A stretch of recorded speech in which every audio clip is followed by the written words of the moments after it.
Alpha Day, it's your innovation coach, Rob Jackson, and welcome to another edition of the Innovate Guam podcast where we look and explore all things innovation, technology, and improvement related to the island of Guam. Don't forget to like, subscribe, and follow me on YouTube, Facebook, LinkedIn, Instagram, and Substack. Podcasts drop the beginning of each week. And don't forget to check out my Innovate column in the Guam Pacific Daily News the first and third Fridays of every month. I am so excited today.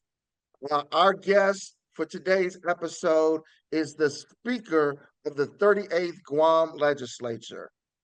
He has built a solid reputation advocating for government transparency, procurement reform, fiscal responsibility, and all efforts to modernize Guam's government service delivery systems.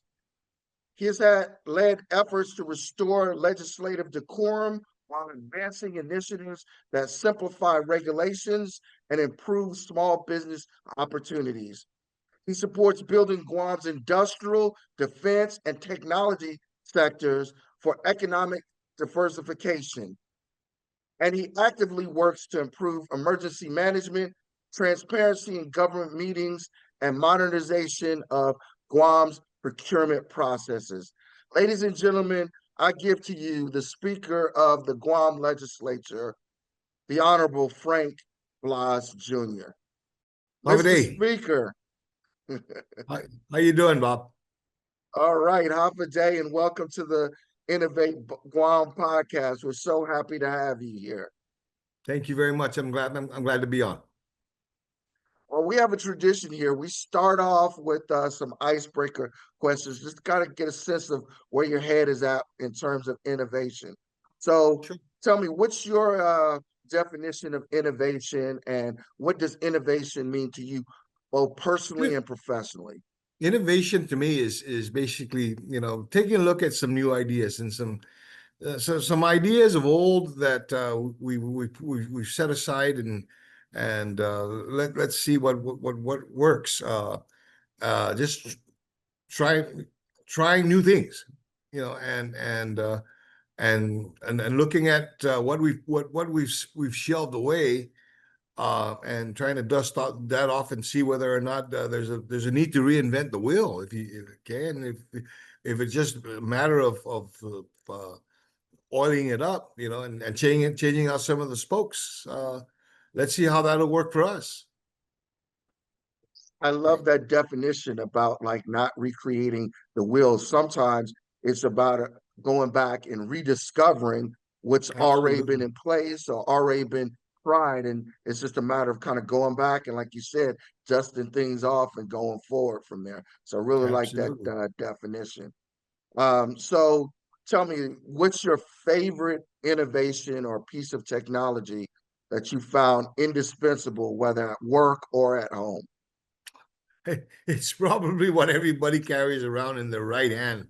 Okay, it's the You phone. It's a know? cell phone. Okay, it's Yes. it's that encyclopedia all in one. It's the roadmaps. It's your collection of music. Your photos and everything. It's just amazing how, in the period that I remember back in the days when we were using pagers, and Yes. flip phones, Yes. and still had to pull out the Encyclopedia Britannicas to be able to do research. Now it's just that it's at your fingertips, and it just made, well, there's the good things to that. There's the bad things to that. Constantly I get calls from people. I said, "Hey, I just texted you," and I said, "Yeah, okay, well, you just called me. So what did you text me?" Um, it's almost like it's great to have, but sometimes it bogs you down too. So I guess, if that, there's that, and then there's the Disney Channel. Okay, so okay. No, you didn't go there to the Disney Channel, sir. Yeah. Okay. Yes. So, So, looking back on your journey, you're the son of a prominent Guam politician. You know, what motivated you to pursue your role in Guam public service? No, it came from both my mother and my father.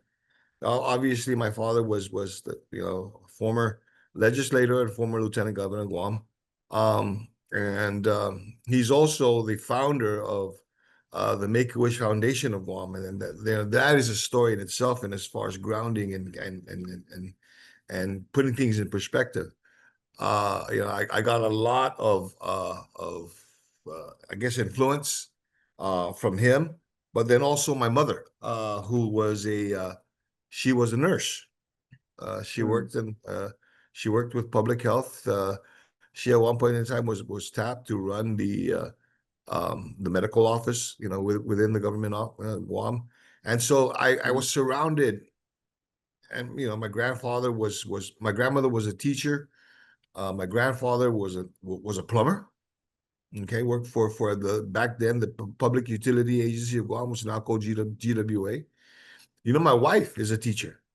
And so my siblings are all in my brother's in the Coast Guard, my sister's a probation officer, my other sister's an entrepreneur, and my other sister works for TSA. So it is surrounded by public service, and so it's a natural for me to want to be able to see how I can help too in different areas. One of the things that my fathers told me, he says, find your niche and build from there. And take you go from there. So that's where it came from. that's great advice from your dad, and something that could pass on to all of Guam's youth. Kind of find your niche and then kind of go from there and use that to serve and uplift the community, not just about you getting ahead. So that's great. Yeah, yeah, yeah. And I tell you, it hasn't failed me in the number of things that I've endured and dove into. And it's the one thing my father always says, no matter what you do in life, uh, when you go to bed and you look yourself in the mirror so you can wash your face before you get to bed, is look that person in the mirror and ask whether you've done everything that you need to do. And then basically the second thing is before you say your work is done, answer all your questions first.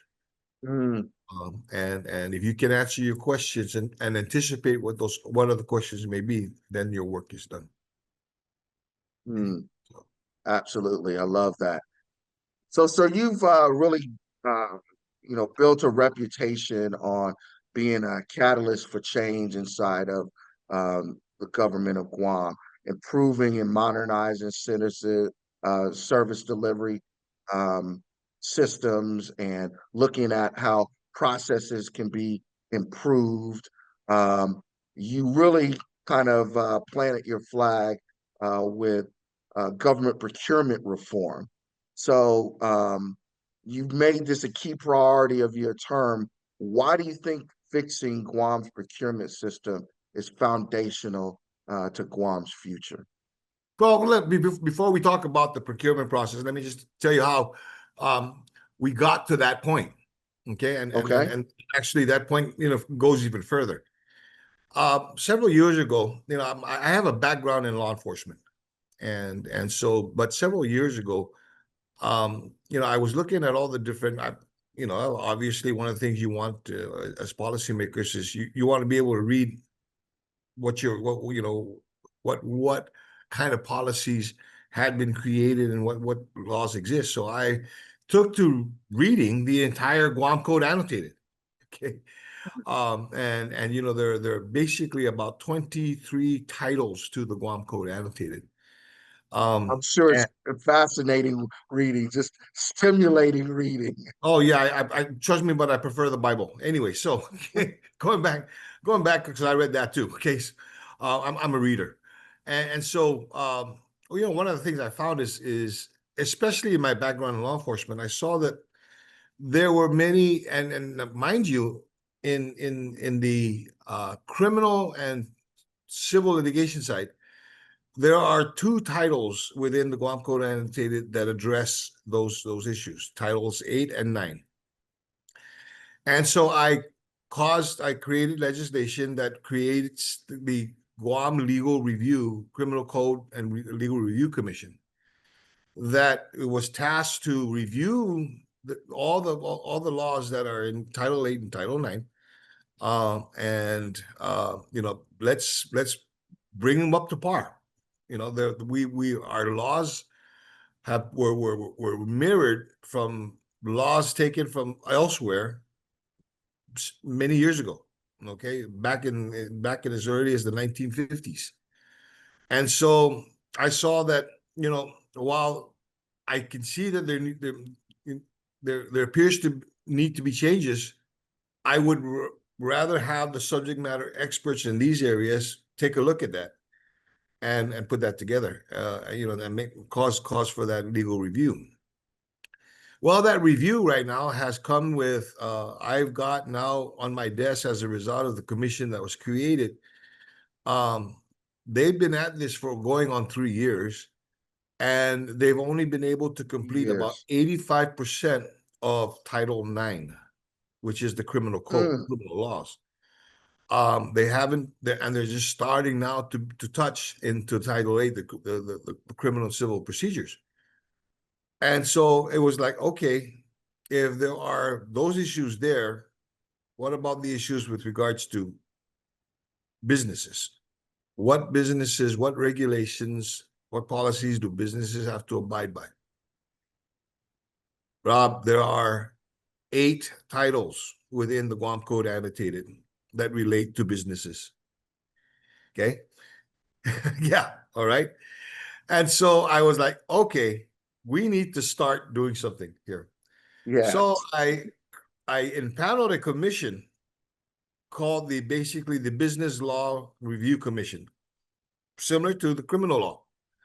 And I had invited, and I invite you as well to come to, we meet regularly to talk about, what are those statutes? What are those regulations? What are those, those things that the businesses have to abide by to be able to run business, to start a business, much less run one.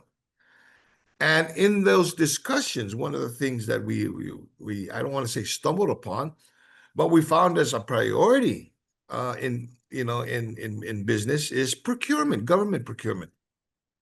Mm-hmm. And so that in itself is taking it to where we're at today.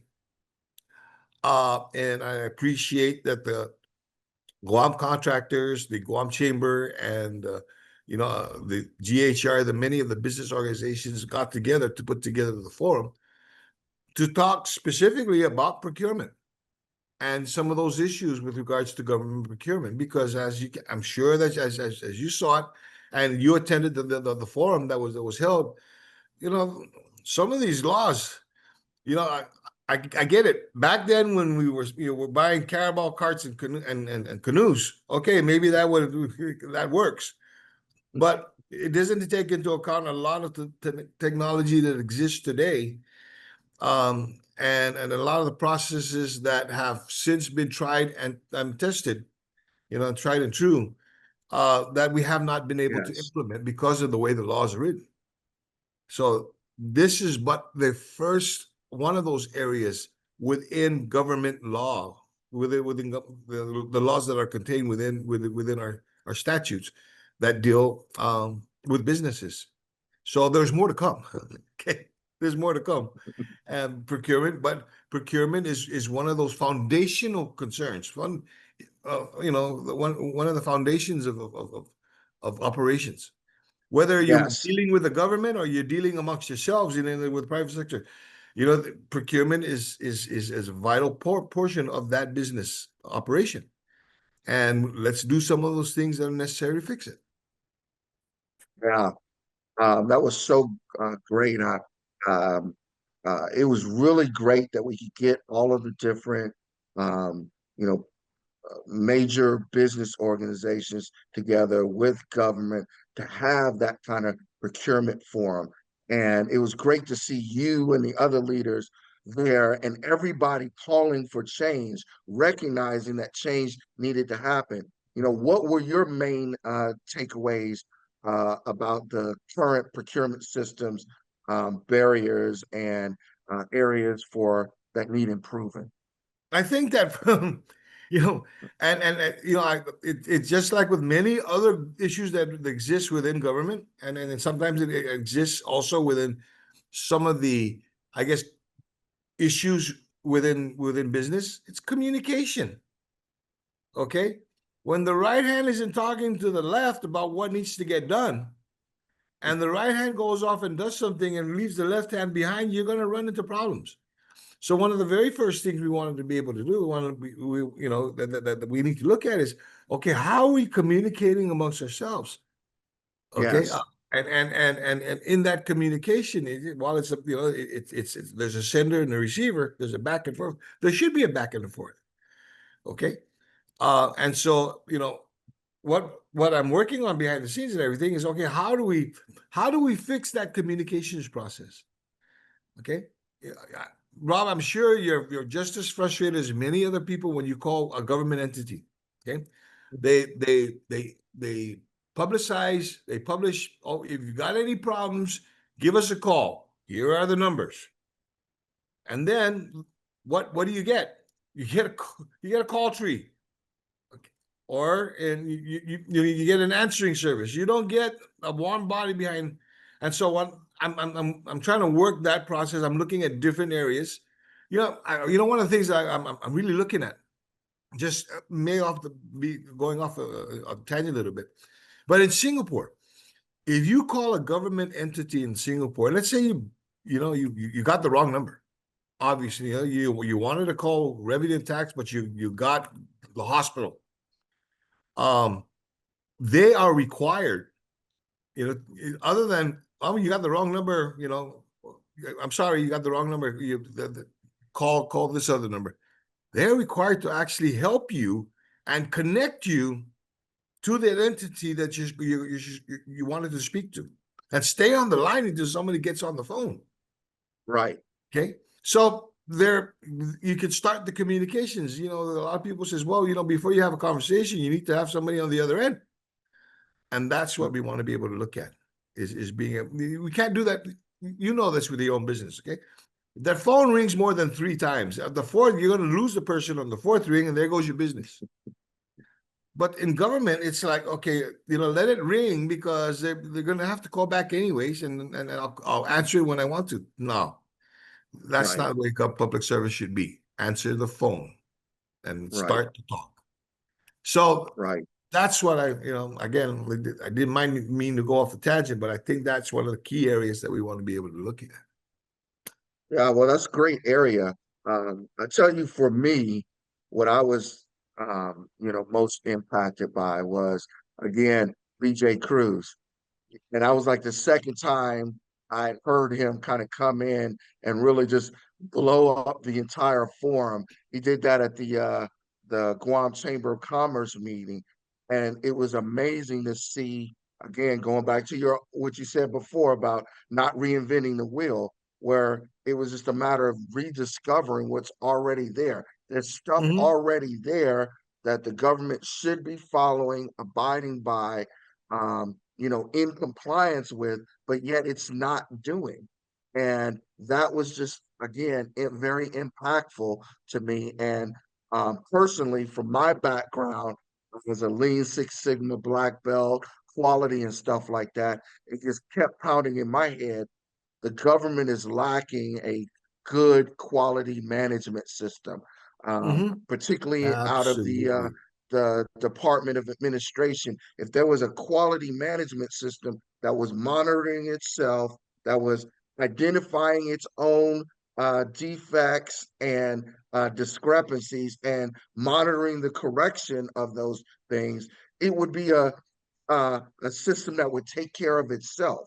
That's the way a quality management system is supposed to work. So that was kind of my big takeaway from Well, that time Robin, let frame. me tell you, you know, this idea that we had and that we're working on right now is not actually going back to what we were talking, an innovative or novel idea that I came up with several legislatures ago. I came up with legislation that wanted that would cause the government entities to individually take a look at all the mandates that they had, and see whether or not these mandates are, you know, first off, do you recognize that this is your mandate? Secondly, what are you doing for this mandate? Is this mandate antiquated? Is there a way to be able to improve it and whatnot? Well, they dragged their feet on it. And I said, you know what? Enough. That's when I said, okay, we're going to go back now to the people who are being mandated, okay, or have to follow the mandates, and are affected by the mandates. We're going to go back. I'm going to go now talk to these to the end user of these decisions and stuff, the consumer, the businesses, and whatnot. Okay, let's drive it this way. Let's drive it this way. So that's why we're finding now effectiveness in being able to move. And I've given the government entities time enough to be able to do the reviews on their own, okay, with enough time to be able to come back to us and say, okay, we need this changed out. That's not being done. So I says, they can't wait. This has to be done here. So that's the other reason why I've taken this route.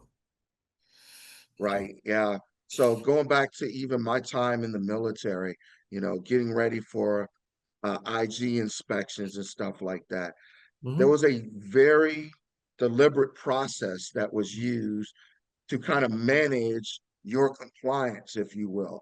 So it started with knowing the governing directives, right? Here are the governing directives, the statutes, the higher level regulations, etc., that tell me what I'm supposed to do and how I'm supposed to do it, right? Then what I'm charged with doing is writing SOPs or supplements to those regulations and instructions that then tell me how I'm going to comply with that higher level regulation at my level in order to execute my part of it, right? And then SOPs were built on that. And then you mapped out processes, you embedded performance metrics in those process, and then you monitored your performance over time. And you had people who were charged with additional duty of being those like internal auditors or monitors or quality people, as well as you have outside kind of quality folks, as well as the IG inspectors who came by on a regular basis to check to see if is your quality management system working the way it's supposed to be doing, and writing you up for those flaws in it. It seems like something like that is kind of missing right now in the government of Guam. Yeah, and it really, it should not be missing. That there is an SOP that calls for a regular, if not annual, but a regular review of these procedures and policies. But it hasn't been happening, and so I said, okay, then we're gonna do. Then we're gonna go to the people that are being, for lack of it, being governed, and say, okay, government, the people that we paid to be able to do these things, these are the things we need done. Thus, bringing that power back to the community, back to the stakeholders, back to those individuals that are being governed, with these mandates, and asking them, okay, how's this working out for you? Okay, is this stymieing your progress? Is this impeding your growth? Is it helping you? But what are those areas that we can improve upon? And then let's move forward from there. So that's why I've taken the route I've taken. Not a very popular man when it comes to a lot of bureaucrats, but it's got to get done. So many people are screaming for accountability. And you heard it in the procurement conference. At the very end, after Mr. Cruz, kind of dropped a lot of those bombshells and stuff is already on the books, there really isn't need for a huge amount of new legislation. It's just a matter of basically complying with what's already on the books. A lot of questions from the audience were, well, where's the accountability? Whose responsibility is it? And why isn't that happening, kind of thing? Yeah. And so those are the conversations that we need to bring to the forefront so that we can fix those things. I've got to be fair. There are entities and there are processes that are within the government that are working just great and are communicating. So I'm not going to paint that picture and say that this is the government in its entirety. There are some, there's some great things. As you saw, one of the panels in that forum, had First panel GCC, of all of them. had Yes. GPA, okay, had places where procurement really wasn't an issue. All right, and while if there were problems, they had processes and ways to be able to deal with it, and they're following the same playbook as everybody else.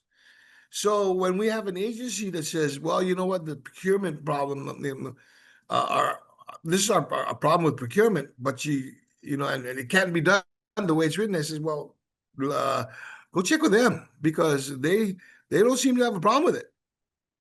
And so the processes that you have are probably the problem more so than what the program or what the mandate says to do. Okay. Along those lines, Rob, one of the things that I also did prior was, and you had mentioned earlier, I have a interest a lot in emergency management, in disaster preparedness as well as disaster Yes. response. We can go through a whole other podcast with regards to that. However, I'll hold you to that, sir. We'll invite you back. I'll be there for that. I'll be there for that, Rob. Don't worry about it. But one of the things that I had, after we were, especially after Mauer, I was kind of concerned at, how agencies were basically responding to the disaster. And so I had put out a call. I said, I'd like to see your agency emergency response plans, particularly your continuity of operations plans. Okay.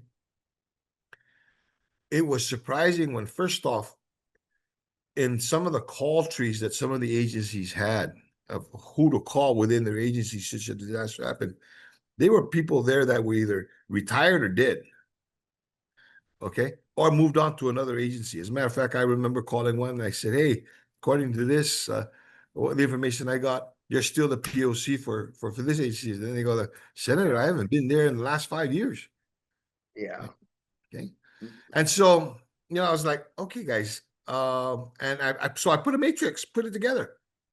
And I basically, it looked like a Christmas tree when I was done. You had different colors for what was completed, what it was understood, and so at the end of the day, you took out this matrix and it looked like a Christmas tree because it had a lot of colorful lights on it, which basically meant you weren't in compliance with it or you knew nothing about these things. Right. Okay. And so, it goes to the same thing now with procurement in this area, business regulation, specifically procurement. Did you know this was necessary? No, we didn't know that. Well, it's necessary, so let's move on it. Yeah, so I was really glad that you interrupted that and really put out there that this isn't the entire government, nor is it about like poking anybody in the eye. I really appreciated the fact that the governor herself was there and was taking responsibility and accountability for this, and the way that you all work together rather than a blame kind of game that, oh, you're not doing this or this is messed up, that everybody was there together talking about, okay, we know we have some areas to improve on, how do we work together to make it happen? And I love the fact that the conference started off with, hey, here's some examples of things going right. And I've had Mr. Benavente as well as Dr. Okada as previous guests on the podcast. So, them highlighting or getting a chance to highlight how they run their processes to ensure success and repeatability was really good to hear. Yeah, and I tell you, there's a lot of success stories. There are a lot of lessons learned. Like there's a plethora. of lessons that can be learned in some of the in dealing with some of these processes and how to overcome them. Yes. Again, one of the things, Bobby, okay, I'm a Republican, and I've got the mantra: the less government you have in your life, the better for you. All right. And so there are times when people come to me and says, we need legislation and we need a law for this, and I'm like, hang on, is it really necessary to be Really able to do necessary. this, or is it a matter of being able to communicate and start to have people talk to each other so that we can resolve this issue? So that's that's where I've taken a lot of things but if it needs to be fixed, if we need to change it, if we need to amend it, we need to delete it. What are those areas so that we don't come back to square one? We don't come back to where we're at right now.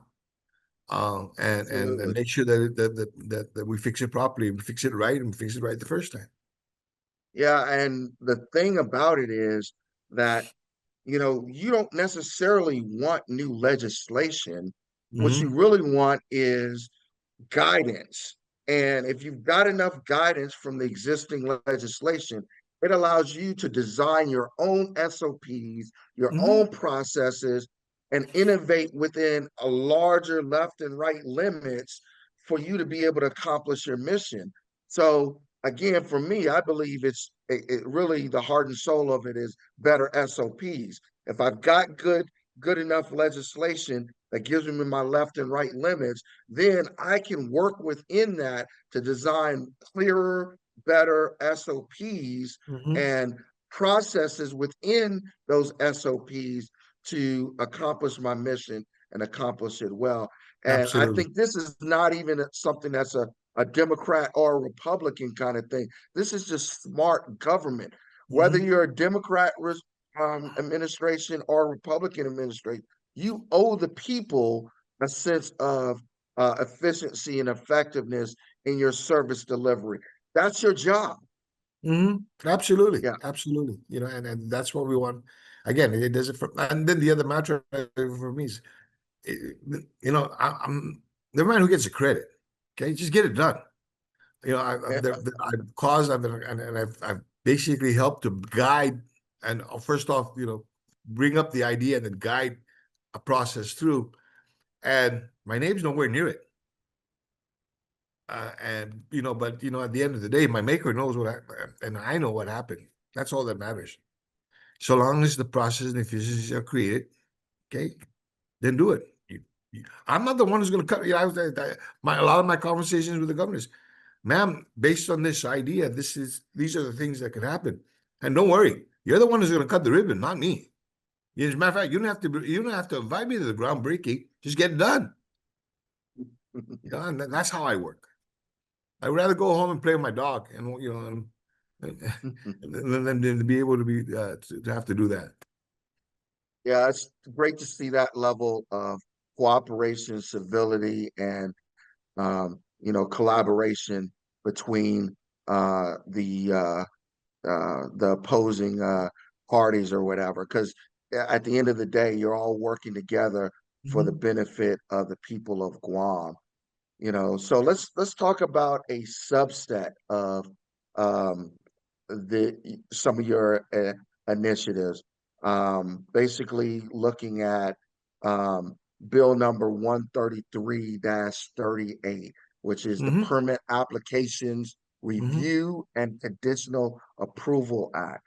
So, Mm-hmm. can you talk to me about kind of what the background was for that, and really what was the tipping point that you saw that made you decide Guam needs a bill like this in order to move forward?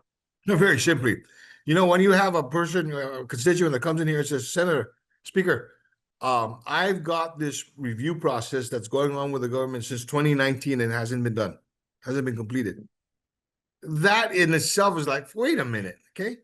What's missing here is just, well, it's the time necessary, and it was this and that. And I said, no, that's unacceptable. And businesses, you can see it when you drive around, Guam. Uh, there are places that have been built and have got their signage up for years, but have not been able to be open. And a lot of that Mm, can be attributed to the fees or the licenses and the fees and the things that they need to do within the government that haven't been completed. That businesses can't operate. That you've got businesses that got capital, that have got monies that and resources that are tied, to wanting to be able to open a business, and until they Yeah. get their business open, they can't recoup any of that, and you cannot open up your business. Right. So, but at the same time, government, okay, shouldn't be able to drag its feet on it. And so that's the cause for that piece of legislation is, look, we're going to put a shot clock on this process. If there is a need for an inspection, if there's a need for a permit, and the application has been put in, and from the business side, we've crossed our T's and dotted our I's and put it in. Regulatory agencies have got 90 days to be able to go through that process necessary for that permit or that to fulfill that regulation. If that process cannot be fulfilled within the 90 days, then the permit will be conditionally approved. And in that process, in that period of conditional approval, you will continue on to ensure to making sure that all the that everything was met. Further, it gives you the opportunity as the business owner to be able to hire what is called a third-party consultant to work with the entity, with the government regulatory entity, to be able to do the process, the things necessary for that application to be approved or disapproved, for that matter, so that you can work on it. But it gives you that opportunity there, so that we can move this process along. Again, Rob, when I have somebody come in and says they've been waiting for the government to do something since 2019, that's the other administration. That's the okay. And I'm afraid that the person that you gave the application to is probably retired already. In the meantime, you couldn't open your business. Okay, it shouldn't work that way. So that was why we put 133 together. Yeah, that sounds like a great initiative. And the two big things, one, like you said, the shot clock there. And if the shot clock runs out, then conditional approvals there, and Mhm. giving the business owner or whoever's seeking the license or the permit the ability to go to a third party to help work with the government in addressing whatever issues or concerns there. Those Mhm. seem like two very decent, very reasonable kind of ways to kind of move the process forward. Yeah, yeah. And then again, it's so that we can we, if we want to grow our economy, get businesses open. Okay. So And let's you talk know, about that. Do you already have, did you kind of start with the end in mind? Do you have a broader vision of how to make Guam more efficient and business friendly? Is that what's driving all these initiatives? And Mhm. if so, share with us that vision of what that business friendly Gov Guam looks like in your Well, eyes. it's taking advantage. And we talked about this earlier, taking advantage of the technology that's available.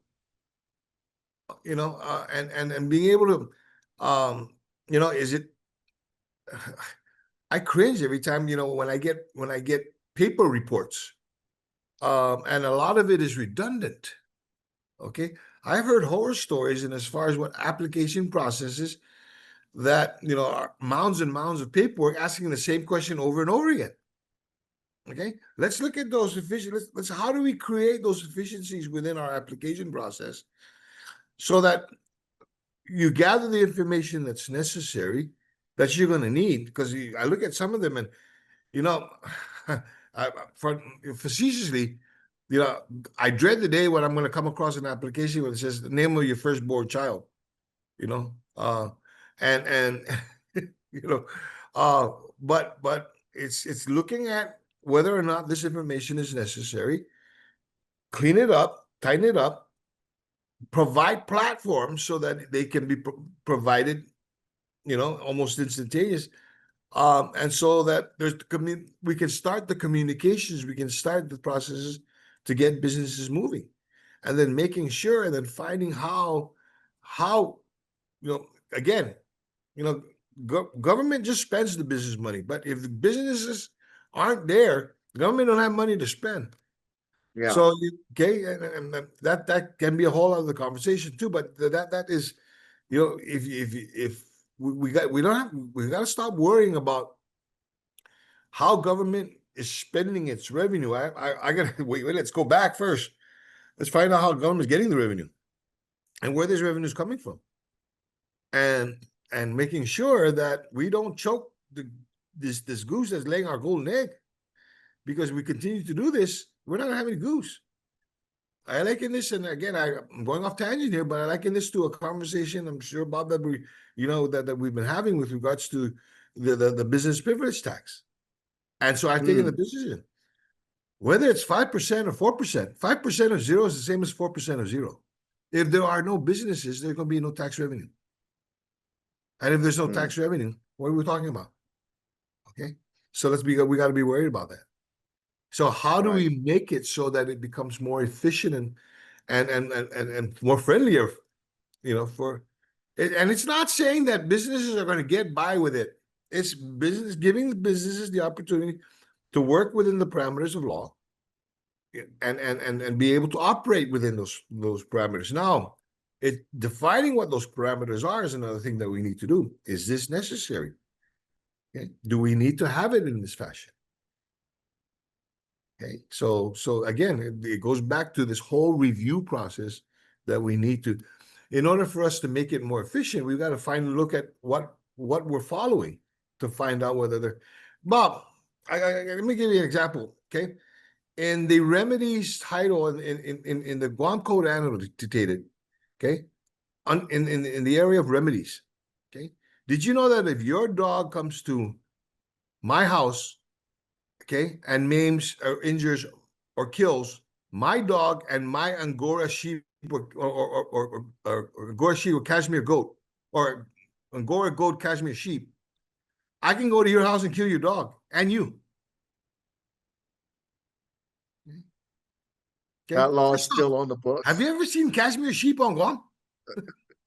That law is still on the books. It's still in the books. Still in the books. Okay, so we need to fix those things first, and then work on the efficiencies. Okay? Because the last time I went on Amazon and I couldn't find any Angora goat or cashmere sheep for sale. Yeah. So I don't know if you remember from the conference, Raj from the solutions companies and Boris Herslet from the Apex Accelerator were talking about uses of technology in procurement for Gov Guam. And part of their argument was that Gov Guam needed a system or a database similar to what businesses are used to working on the federal side with the SAM system, right? Where you register in the system, and that does several things for you. Once you register in that SAM system, then the government understands what its industrial base looks like, right? Here are all the businesses by their NAICS codes, so if I'm looking for a particular vendor or provider that does X, Y, and Z, I know who's registered there. So if I'm getting a no bid or whatever on an RFP, I can reach out to some of those folks and encourage them to bid. But also, it kind of puts it in one place where you the business owner, can see everything, all of the procurement actions that are out there, where a lot of times right now there is a website that's supposed to be being used, but not all of the departments and agencies are using. Some of them are doing it, some of them are doing it sometimes, but not everybody is doing it 100% of the time. Do you think a database like that would be something good for government of Guam? It's interesting. Not only will the database be good for Guam, the database exists within the government of Guam, and they're not using Oh, it. get out of here. No, it exists. That's one of the things that I want to look at. It says, hey, based on, as a matter of fact, after the forum, I went back to the powers that be and said, this was a solution that was proffered, with regard to how we can move things along. It says, what is it going to take to be able to procure one of those things, and make it operational? He goes, well, you don't need to procure it because we have it. We just have to make it operational. I said, guys, okay, this is one of those areas that doesn't require legislation. It just requires the powers that be to move on it. It exists, Rob. It exists. And again, like you said, some agencies use it and some don't. But they're nice where our problem is at. In a lot of times, is that we don't have the ability to be able to tap into these things, or we don't know how to be able to tap it and to communicate with each other. Okay. That's Yes, yes. again, those are those processes and those things, those tools that are being used by other places, by government entities that are finding success in procurement. It's because they have those tools. They have those listings, those, of inventory, so that they don't have to go, they don't have to call people. So I'll Right? throw out another recommendation to you. Mm-hmm. Not only a database for the front end of the procurement system, but either using the same database or another database for the back end of the procurement system. What Mm-hmm. do I mean by that? Again, best practice that I've seen in military procurement or whatever. The best way to improve the procurement system is you've got to have data and you got to have real objective history on what has been the length of time or the cycle time for awards of contracts to Mm-hmm. bids and stuff like that. When you have all of that data in there and you have all of the different procurement milestones and Mm-hmm. toll gates that it has to go through, and you're actually tracking where it is in the system, Mm-hmm.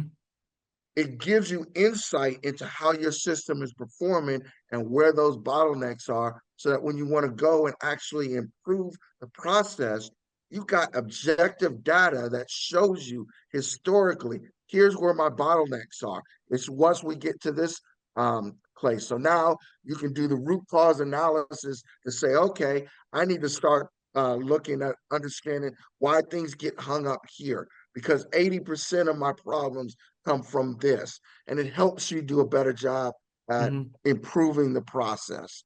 Mm-hmm. Yeah. Yeah. Yeah. And so, great idea. And that's one of the things I want. Again, I'd love to be able to work that idea, and as far as the back end, but I got to make sure that there's a front end to this, that is operational. Okay, so once we get through that process and get there, then we can start working those processes and those mechanisms necessary for the tracking of that. And so but you see, these were things I know that have been talked about, and people says we're gonna do this, but never done. And so that's why I want to put light the fire under people. Put more wood into the burner, so that we can get the heat up, so that we can move these. We're losing a lot of opportunity just by us dragging our own feet. We're losing out on, and that's what scares me too. Okay, we've got a lot of business activity, just because of where we're at, Rob. Okay, Yes. I remember many years ago there was this whole effort to want to see. This is when, before the fall, Hong Kong went back to communist China. That we wanted to entice businesses, Fortune 500 businesses, to move their operations out of Hong Kong and move it to Guam. I don't know if you can recall that. Yes. Right? So, one of the things I remember when my father was lieutenant governor, he helped to spearhead, some of those efforts.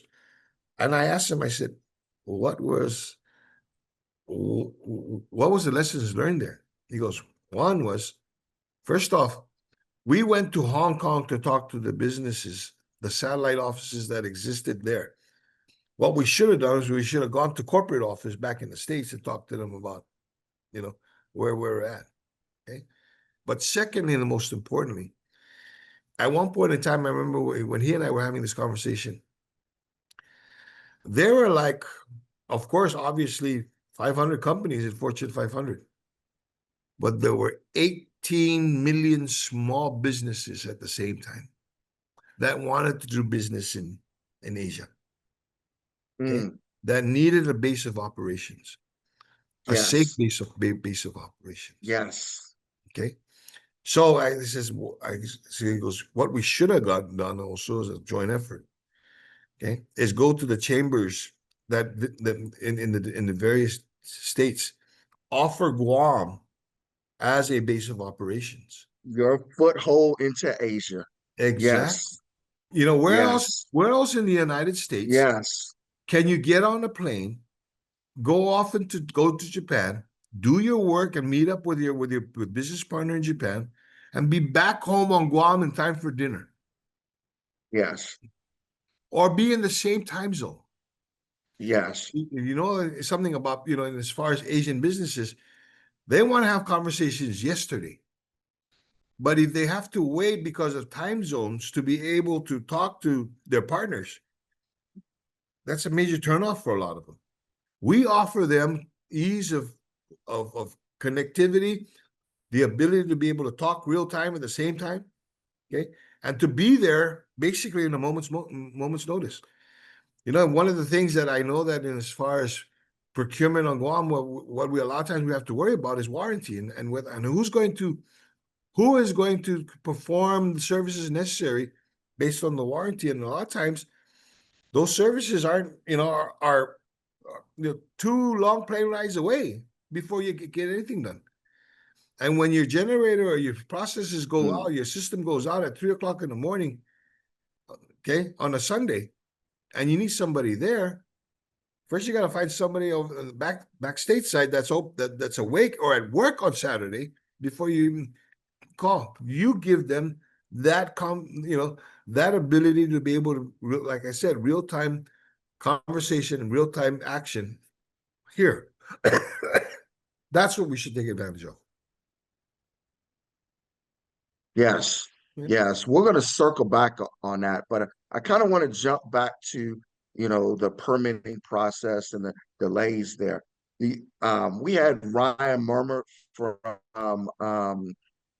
Pinpoint as one of our early guests here, and he was talking about a lot of the issues and challenges with Guam's housing market.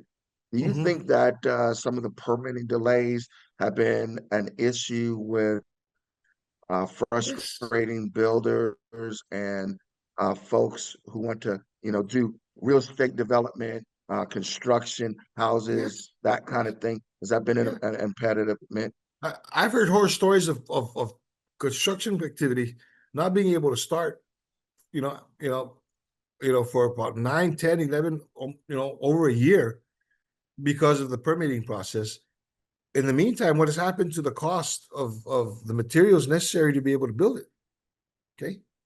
Whereas, at one time, let's just, for the sake of conversation, because I, when my house was built, first off, it basically cost about $45 a square foot. How much does the cost for a house today? Okay, to build a house, upwards of $250 a square foot. And in some cases, that cost, if you started your process and it was only $200 a square foot to be able to build, but now because of the delay, and now when you can get started, it's now $250 a square foot. A lot of that now deals into not only what your margin will be, but basically what your cost is going to be. So never mind your margin, because now you have to worry about your cost. And it dissuades a lot of people from moving forward. Okay? And then at the end So of is the that day, now you build something and it becomes unaffordable. part of your intentional vision with the bill 133-38 to kind of hopefully open up that piece of it and maybe Yes, make a dent in the housing yes, we need and to. real We need estate to. development We need, market. yeah, we need to. Because if we don't, and prices are going to continue to rise. Yes, Okay, so we need to be able to take advantage of what those prices are today within this time period is necessary.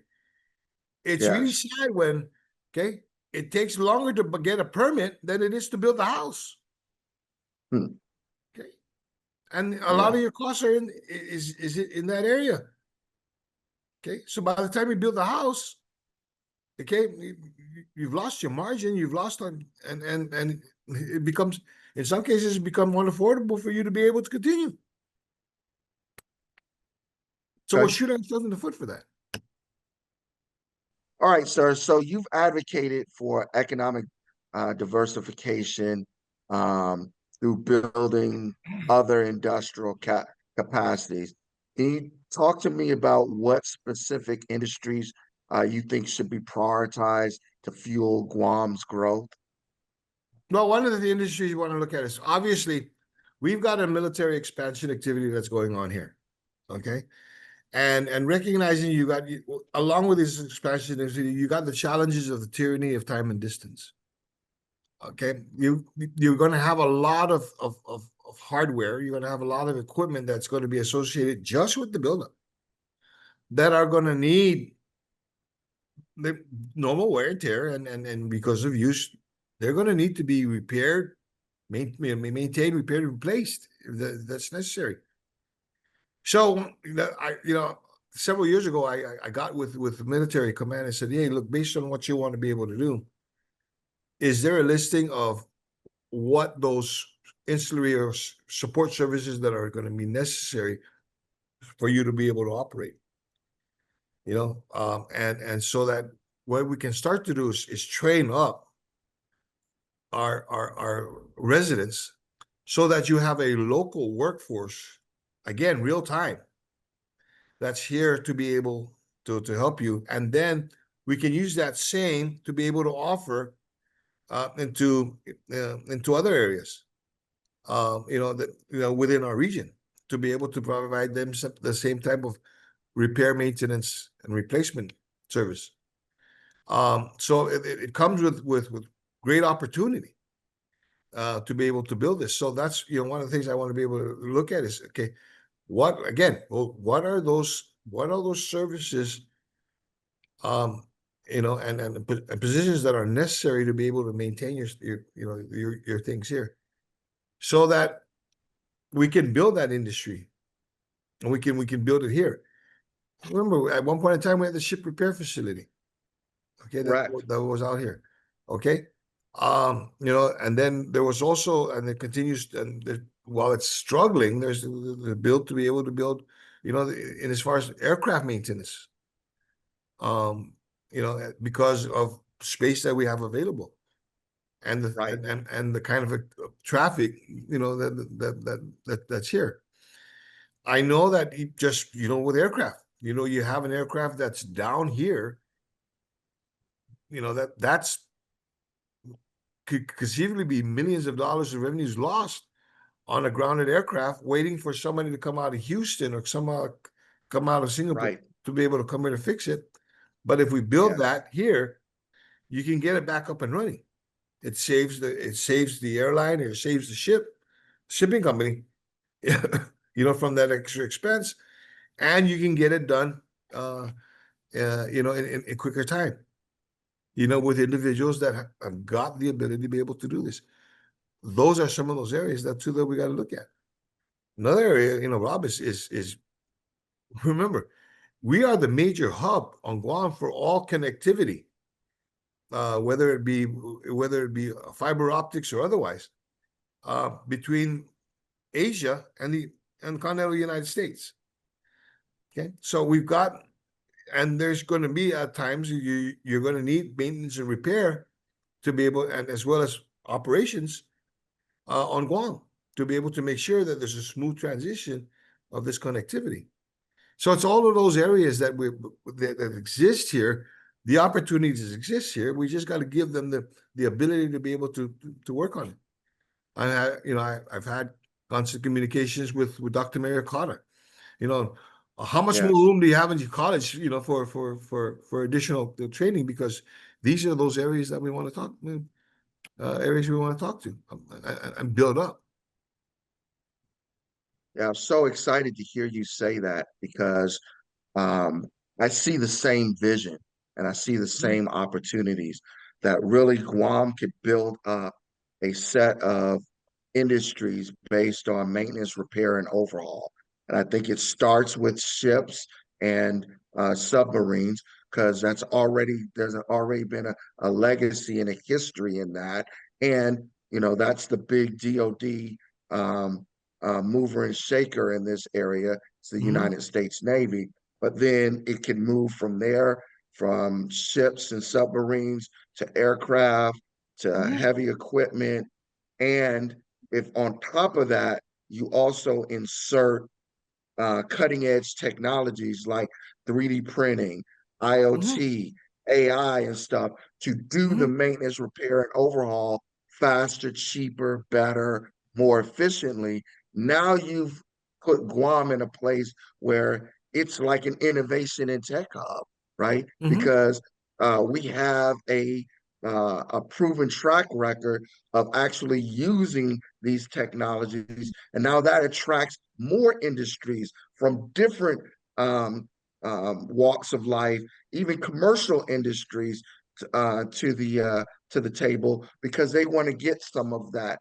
But it all starts and ends with the Guam workforce, mhm, and I feel like we're caught in a catch-22 here, right? mhm, So it's like we don't want to make the investment or a heavy investment in the workforce right now without actually having something in the hand, some kind of contract, some kind of company, some kind of workload from the Department of Defense.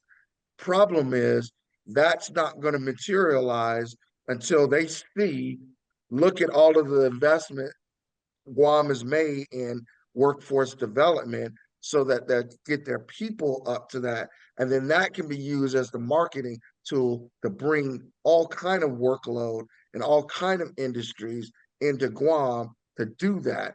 Um, so I really am excited about uh, you sharing that vision, and it's right in line with what so many other people have talked about.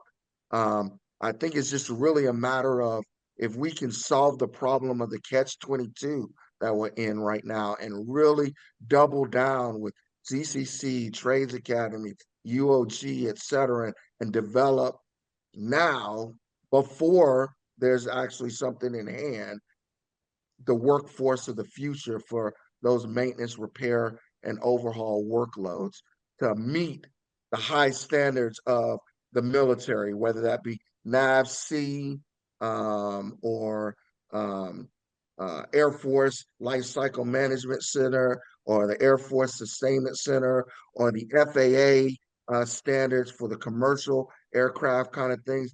We've got to start training a workforce of folks up to that standard so that those people then will be willing to come in and say, yes, we want to take advantage of your pipelines. and this comes, this conversation full circle in that, we want businesses, we want to be able to train people up.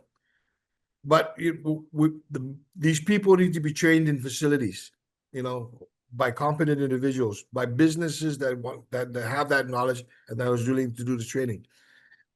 Businesses don't need to be stymied by, government regulations that are antiquated or impossible to be able to meet, or it takes too long for them to, to get the approvals and everything. So it comes back to what we were talking about. Okay, and this is Absolutely. something. Okay, so we built that momentum so that when we deal with the procurement issue, Bob, one of the other things that we haven't talked about, is other than the procurement is the payment. Okay. Yeah. Yeah. Is one thing to get the contract, is another thing to get paid. And when you got businesses that are waiting, okay, I'm not talking 30, 60, 90 days. I'm talking 120, 180, 365 days. Okay. You can't run an operations when you got that much capital held up. Okay. So that's another area that we got to make sure that those processes are fixed so that we can unbridle, the opportunities and the ability to be able to do these things. So yeah. I agree with you 100% on that. I think the three big things right now that if we really focus on and fix, we will turn Guam into that tech and innovation Yes, hub of the future. And it's the workforce development ahead of the workload, to the business friendly environment that you're working on. And then three, the infrastructure and facilities piece. If we could solve those three things right now and really, do a full out, you know, rallying cry, if you will, on those three areas, we will attract the right kind of companies or DoD entities in here to give us the new industrial workloads that we need to give absolutely. our people great jobs, and that they don't have to feel like they have to leave the island in order to make a decent living wage to raise their family. Absolutely. Absolutely. And again, like I said, I'm only talking about one title within the Guam Code Annotated. Remember I said, Yeah. okay, there are 8. Okay. Okay. Yes. Okay. You know, and it goes back to, again, like I said, the less government interference in your life, the better your life is. Okay. So I'm trying to help to minimize that. Okay. Well, while this has been an outstanding conversation, Speaker Blas, sir, I could sit here all day talking with you. Yeah. I think that's a sign that we need to have you back for another episode so that we can go deeper on some of these topics. But I really appreciate your incredible insights on these topics. I know I learned a lot, and for my audience out there, I hope you've been inspired and that you've learned a lot from this conversation.